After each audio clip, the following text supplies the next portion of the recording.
자, 이제 사회 해체론입니다. 사회 해체론 하면 여러분들이 머리에 이제 어느 정도 그려지죠. 지역사회가 주민들에 대한 통제력을 상실한 상태다. 이렇게. 통제력을 상실했다. 상호 그물망, 상호 연대, 상호 응집력, 이런 것들이 무너진 상태다. 이렇게 보는 거예요. 틈새 지역이 만들어졌다. 이런 얘기입니다. 자, 지역사회의 전통적인 기관들이 주민들의 행동을 규제하지 못하고 주민들에게 일관된 가치를 제공하지 못하고 지역사회가 공통으로 겪는 문제를 자체적으로 해결할 수 있는 능력을 상실한 상태. 이걸 우리는 뭐라 한다? 사회 해체의 의라고 얘기합니다.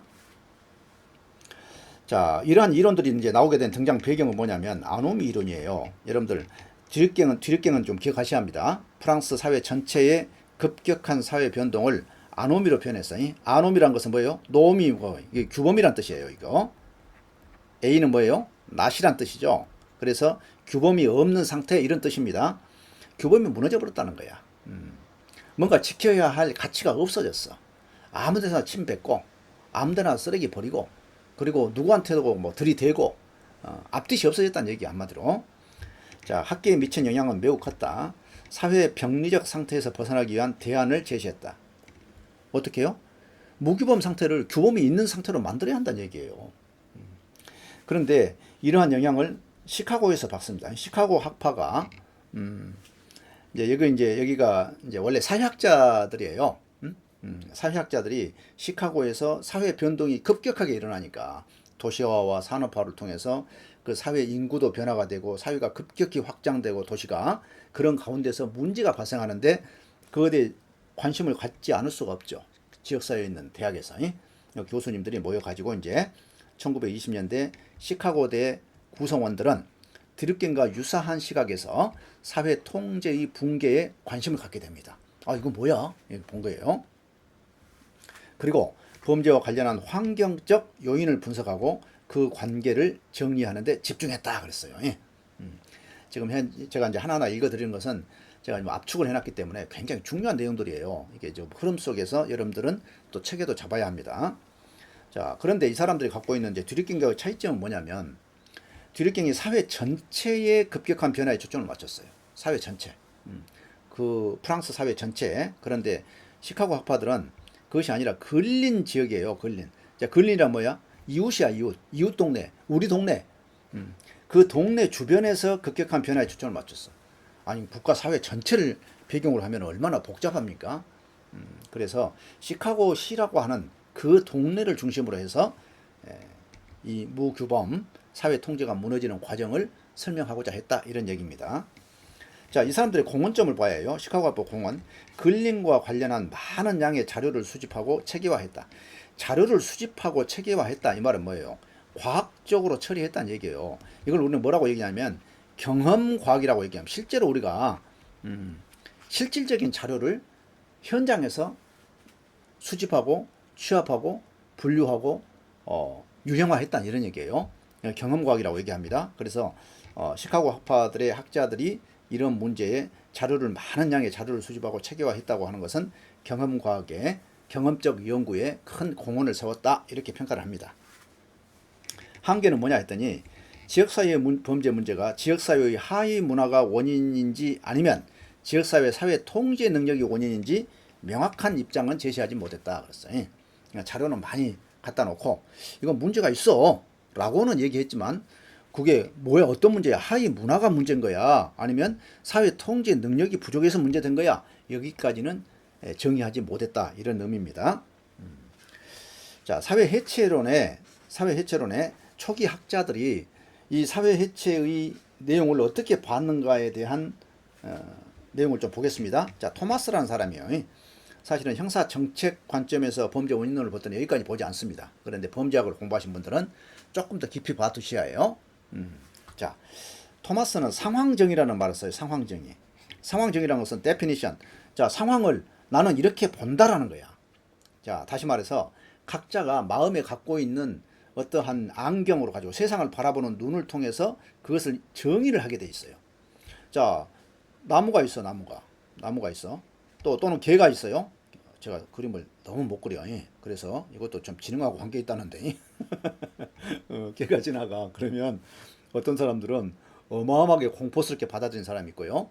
어떤 사람들은 귀여워서 달려가서 개를 만져보려고 한 사람이 있어요. 그건 뭘 의미해요? 그 사람이 갖고 있는 상황을 어떻게 정의하느냐에 따라 달리 보는 거야. 세상을 바라보는 눈이 다 달라. 창문이 다 달라. 그 얘기를 토마스가 상황정의라는 말로 표현을 한 것입니다. 자, 사회와 문화의 인지적 경험의 중요성을. 인지는 뭐예요? 촉감이죠. 보는 것이죠. 커그니티브란 말이죠. 이렇게 그것에 대한 이해를 내가 어떻게 하고 있느냐를 보는 거예요. 인지적 경험의 중요성을 강조하면서 경험적 인지란 것은 뭐냐? 현실이나 실제에 대한 사회적 규정을 의미한다 그랬어.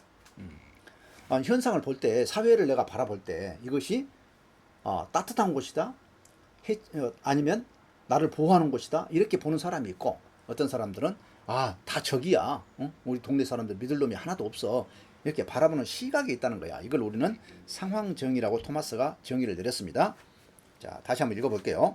자, 사물과 현상을 개인이 어떻게 경험적으로 인지하는지를 이해하려면 그가 사물과 현상에게 부여한 개별적 속성과 주변의 환경을 객관적으로 규정하고 인식하게 되는 일련의 과정을 이해해야 한다. 그랬어. 자, 사회적 현실과 질서는 수많은 사람이 서로 소통하고 상호작용하는 과정에서 사회적 사실로서 받아들이고 동의하는 과정을 통해 형성된다. 이건 그냥 뭐 누가 가르쳐서가 아니라 내가 생활하다 보면, 접촉하다 보면, 상호작용하다 보면 여기는 안전하지 않네? 안전하네? 이렇게 상황을 정의한다는 얘기예요. 경험적으로 정의한다. 자, 상황 정의는 사람들의 삶과 믿음에 커다란 영향을 행사해서 때로는 문화적 수준에서 때론 개인적 수준에서 그들의 태도와 행위를 좌우한다. 자, 문화적 수준은 뭐예요? 전체적인 수준에서, 우리가 지켜야 할 규범적 수준에서, 또는 지키지 않아야 할 어떤 상황에 대해서, 또 개인적 수준에서는 불안과 공포감을 느끼기도 하고 만족과 행복감을 느끼기도 하고, 이렇게 태도와 행위를 만든다니까. 그러한 상황 정의를 어떻게 하느냐에 따라서 그런 경험을 통해서 쌓게 된다는 얘기야. 다시 말해서 수많은 경험을 통해서 뭘 만들어진다? 자기의 스키마가 만들어진다, 이런 얘기예요. 이 스키마는 인지도식이라고 합니다. 인지도식이라고 하고, 이것은 세상을 바라보는, 나와 세상을 바라보는 안경이다, 색안경이다, 이렇게 이해하시면 좋겠어요. 사실은 많은 문제들이 이 안경의 차이에서 발생합니다. 관계도 그렇고요. 어떤 사람은 매우 통제적인가 하면 어떤 사람은 매우 관용적이고, 이런 차이점들이 뭐냐면 삶을 살아가는 태도가 다르다는 거야. 그 태도가 어떻게 상황을 정의하는 자세가 다르다는 거야. 그래서 어떻게 형성됐다? 본인의 경험을 통해서 형성됐다, 이렇게 본 거예요. 자, 범죄에 대한 상황 정의는 비록 범죄에 대한 처벌 수준이 실제 범죄율의 증감과 관계없이 안정적인 수준을 유지한다고 해도 일반인들의 범죄 인식 및 대응에 큰 영향을 미친다. 범죄에 대한 상황 정의. 야, 범죄 해봐야 뭐 별거 아니대? 들어갔다 다 나오대? 저것은 내가 지키지 않아도 돼. 별 관심 없어. 이렇게 생각하는 사람이 있는가 하면 아주 매우 규범력 있게 생각하는 사람이 있다, 이 말이죠. 이러한 관점에서 토마스는 상황정의라는 말로 이렇게 사회 현상에서, 사회 현상을 바라보는 문화적 개인적인 어떠한 행위를 기준이 되는 그것을 우리 상황정의라고 표현했다는 거. 그 다음에 이제 기초적인 얘기를 하고 있는 거예요. 이제 사회 해체 이론에 기본적으로 들어가기 전에 어떤 사람들이 어떤 사회 해체는 어떻게 우리가 바라봐야지? 라고 하는 이제 기본적인 소양을 지금 갖고 있는 겁니다. 자, 워스의 도시 연구라는 게 있어. 워스의 도시 연구. 삶의 방식으로서의 도시성. 인간은 도시 생활이 가지는 익명성, 추상성, 일시성, 다양성, 특수성 등의 복잡한 상황 속에서 분절화되고 이질화된 다양한 조직의 구성원으로 살아가야 한다면서 인간의 복잡한 삶의 방식을 논의했다. 도시라고 하는 것이 만만치 않다는 말이야. 뭐 익명성, 사람 나 몰라. 서로 지나쳐도 모릅니다. 또 추상성, 뭐 구체적이지 않아. 그리고 금방 지나가 버려. 일시성이야. 관계도 그렇고. 또 워낙에 다양한 요인들이 있어. 다양성. 이러한 것들이 우리의 삶을 뭐요? 분절화시킨다는 얘기야. 지속적이고 안정적이고 이러한 상황이 아니라 분절화시키고 이질화시킨다. 자꾸 다른 것으로 만들어버린다 이 말이에요. 그래서 살아가게 간다면서 인간의 복잡한 삶의 방식을 도시연구에서 논의했다 이런 얘기입니다. 자, 개인은 개인으로서가 아니라 조직화된 집단 속에서만 효과적으로 삶을 영위한다. 도시성은 사람들의 삶과 일상을 지배하는 하나의 문화적 현상이자 중요한 삶의 지표다. 자, 도시라고 하는 것이 이러한 특징을 갖고 있다라고 얘기했다고 보시면 돼. 자, 지금 우리는 지금 뭘 지금 공부하려고 하고 있냐면 사회 해체를 지금 공부하고자 하는 거예요. 그리고 범죄 문화라고 하는 것이 어떻게 정의가 되기까지의 많은 사람들이, 학자들이 무슨 얘기를 했는지를 좀 보고 있는 겁니다. 그 다음에 파크의 도시 연구가 있어요. 인간 생태학이라는 말이 나옵니다. 생태학. 여러분들 생태학은 어디서 출발하냐면 식물 생태학에서 나와요. 식물 생태학. 자, 식물들이 자라는 곳을 가만히 관찰을 했어요. 관찰했더니 서로 간에 공생도 하고, 여기 보면 이제 공생이란 말이 나오죠. 공생도 하고 새로운 식물이 들어와서 뭐예요? 침입이죠. 그리고 그것이 주종을 이루다가 그 생태계를 지배를 하고 그 다음에 그것이 계속해서 계승하는 이러한 형태를 띠더라는 거야. 식물 생태학에서. 그것처럼 우리 인간의 도시도 유사한 형태를 띠더라는 얘기야. 사람들이 모이는데 자, 인간 생태학이라고 그랬어. 자, 이 생태란 것은 환경이라고 보시면 돼. 환경과 개인 간의 관계가 상호작용하는 관계를 설명한 것이다 이렇게 보시면 돼요. 한 인간이 혼자서 오롯이 있는 것이 아니라 환경의 영향을 받으면서 주고받으면서 거기서 공생하고 함께 살아가고 또 새로운 어떤 문화나 새로운 사람들이 유입되어서 침입하고 또 그 문화가 지배하고 그리고 그 문화가 일반화가 돼가지고 그 사회를 개성하는 이러한 형식으로 식물 생태학을 인간 생태학으로 이렇게 해석을 했다는 얘기야. 파크는 뭐예요? 공원이죠, 공원. 자, 시카고 대학 교수입니다. 워밍의 식물 생태학적 개념을 차용해서 자신만의 인간 생태학 연구를 개척했다는 거예요.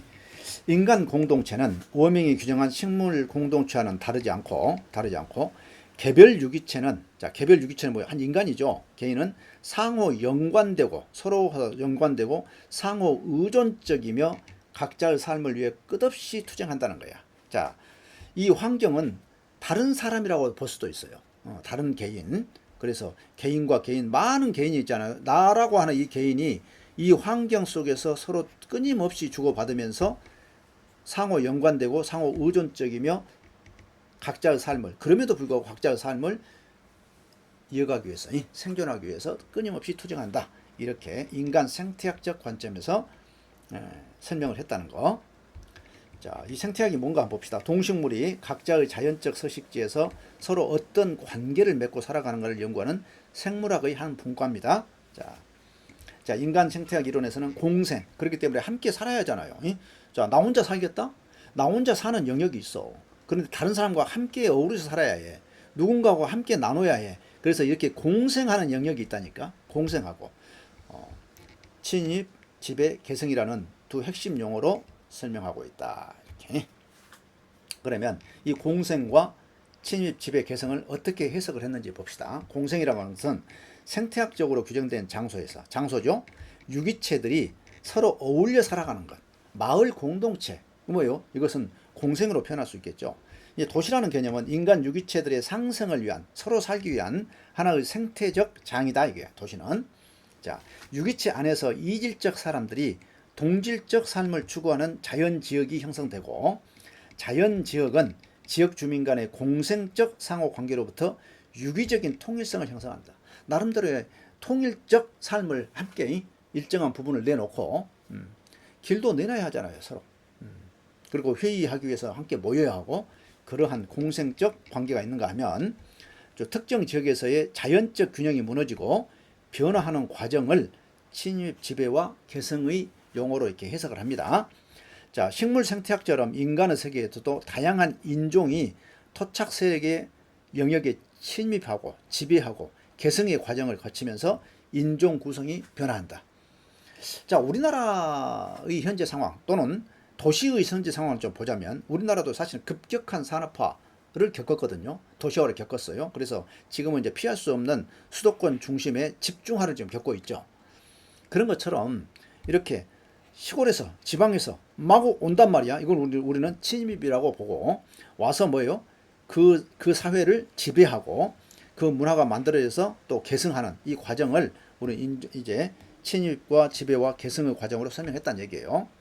자, 주거 목적의 거주 지역이 상업이나 유흥 목적으로 상업 지역으로 바뀌기도 한다. 원래는 마을에서 이렇게 주거 목적으로 지어놓은 이제 집들이 있는데 그곳에 사람들이 모여서 시장을 형성하고 그 시장을 형성하다 보니까 그것이 점점 커져서 주거가 밀려나가는 장으로서 시장에 의해서 밀려나가는 이러한 생태학적 관점에서 본 거예요. 새로운 시장이 들어오고 그것이 시장이 지배하고 그 시장이 계속 이어지는 것 이렇게 이해하시면 되겠습니다. 어쨌건 이 파크라는 사람이 도시 연구를 했는데 인간 생태학이라는 개념을 갖고 왔다는 것. 자, 그래서 이 두 사람 뭐예요? 워스와 파크는 도시의 변화 과정을 살펴봄으로써 사회 변동의 근원을 파헤치고 사회 문제를 파악하여 그 해결책을 제시하고자 했다. 이렇게. 자, 그 다음에 동심원 이론이 있는데요. 버제스 동심원 이론이 있는데 버제스는 침입과 지배와 계승의 과정을 좀 더 구체적으로 적용해서 동심원 모델이라고 하는 이론적 틀로 시카고의 확장과 발전을 설명합니다. 자, 지대 이론이라고 그랬어요. 자, 이렇게 얘기합니다. 먼저 이렇게 1지대, 2지대, 3지대, 4지대, 5지대 이렇게 나눠요. 그래서 1지대는 뭐냐면 중심지대라고 합니다. 중심지대. 여러분들 뭐 이것은 그냥 깊이 뭐 다 암기하실 필요는 없어요. 그 다음에 2지대를 변이지대 이렇게 얘기해요. 변이지대. 자, 여기 전이지대란 말이죠. 전이지대, 점이지대, 태형 변이지대 이런 말은 바로 이제 여기를 말한다 이렇게 보시면 돼요. 유대인들이 주로 이제 여기 와서 이제 거주를 했다는 겁니다. 장사를 주로 하잖아요, 그분들은. 집도 안 사고요, 유대인들이. 언제든지 시오니즘에 의해서 고향으로 돌아가야 한다는 생각 때문에 금이라든가 현금성 자산을 중심으로 갖고 있기를 원합니다. 그러나 처음에는 다 이제 가난한 사람들이야. 그렇지만 그 단결력이 대단했다는 얘기죠. 그래서 유대인 이주자들이 초기에 정착했단 말이야, 여기에. 그러면서 그 지역에서 뭐가 발생해? 빈곤과 소수민족과 사회적 일탈자들이 주로 거주함으로써 문제투성이인 지역을 형성했다, 이 지대를. 그 다음에 이제 3지대는 노동자 계급들이 생활하는 곳이에요. 노동자 계급들이. 그럼 4지대는 이제 주거지역이고요. 5지대는 통근자 거주지역, 그렇습니다. 통근자. 이렇게 이제 나눠봤어요. 그랬더니 그 중에서 가장 문제되는 지역이 뭐다? 변이지대더라. 이렇게 5개의 동심원 이론으로 버제스가 설명한 것을 토대로 해서 이제 사회 해체 이론을 이제 적용을 합니다. 그 내용은 계속해서 볼게요.